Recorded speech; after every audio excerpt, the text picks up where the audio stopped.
Assalamualaikum warahmatullahi wabarakatuh. Di sini saya akan menjelaskan tentang pengertian hadis tematik.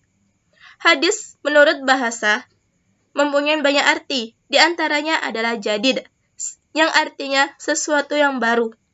Lawan kata dari jadid adalah qadim, yang artinya sesuatu yang lama. Qarib, yang artinya dekat. Lawan kata dari qarib adalah ba'id, yang artinya jauh.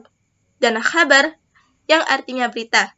Sesuatu yang diberitakan, diperbincangkan, atau dipindahkan dari seseorang kepada orang lain.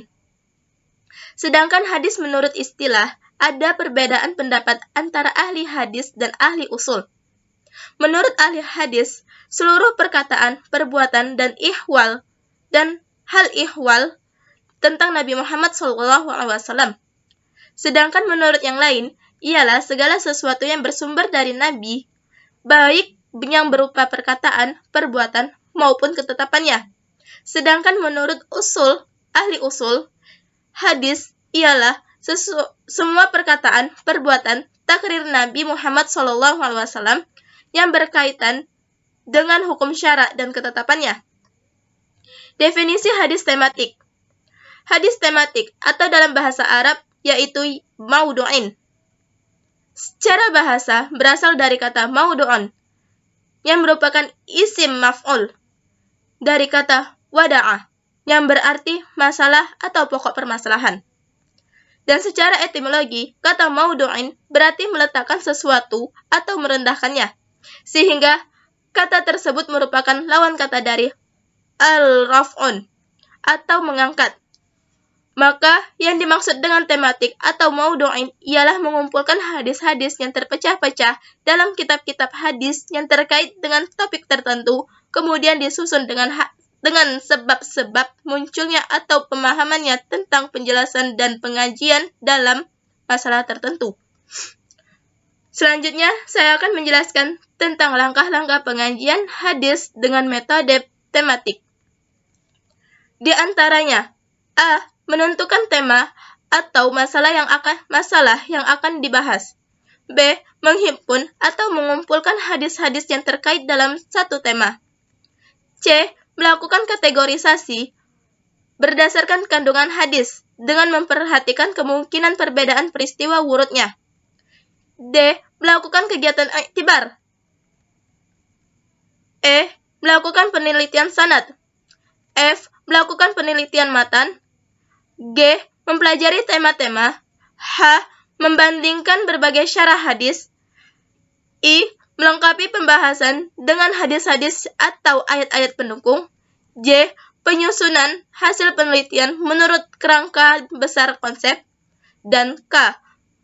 Menarik suatu kesimpulan dengan menggunakan dasar argumentasi ilmiah. Selanjutnya, saya akan membahas tentang contoh-contohnya. Tentang salah satu contoh dari hadis tematik. Saya akan membahas tentang hukum darurat. Di dalam hadis Nabi SAW,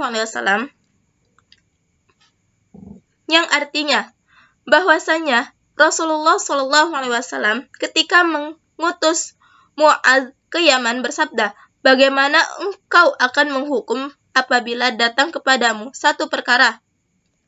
Ia Mu'adz menjawab, "Saya akan menghukum dengan kitabullah."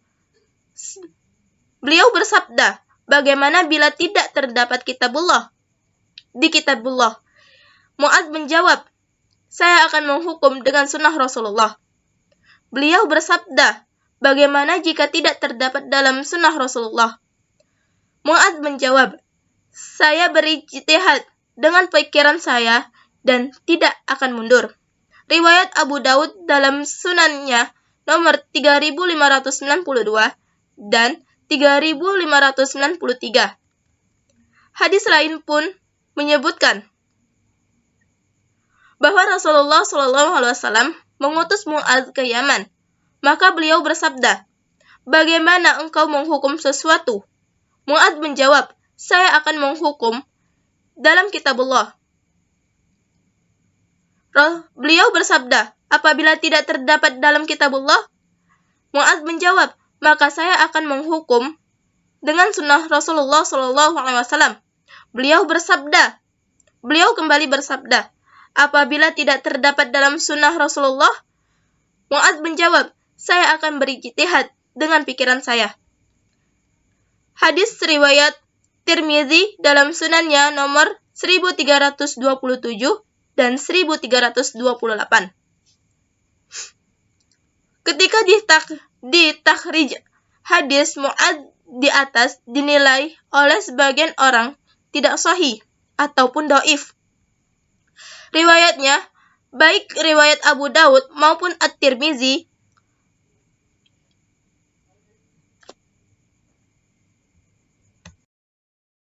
namun jika dinilai, hadis ini bisa juga dapat dijadikan hujjah kalau tidak termasuk sahih, tetapi teori ilmu hadis mengkategorikan hadis ini sebagai hadis hasan li ghairi yang boleh dipegang, karena riwayat tersebut tidak menyendiri atau gharib, melainkan banyak versi. Mungkin sebatas ini yang bisa saya sampaikan. Wassalamualaikum warahmatullahi wabarakatuh.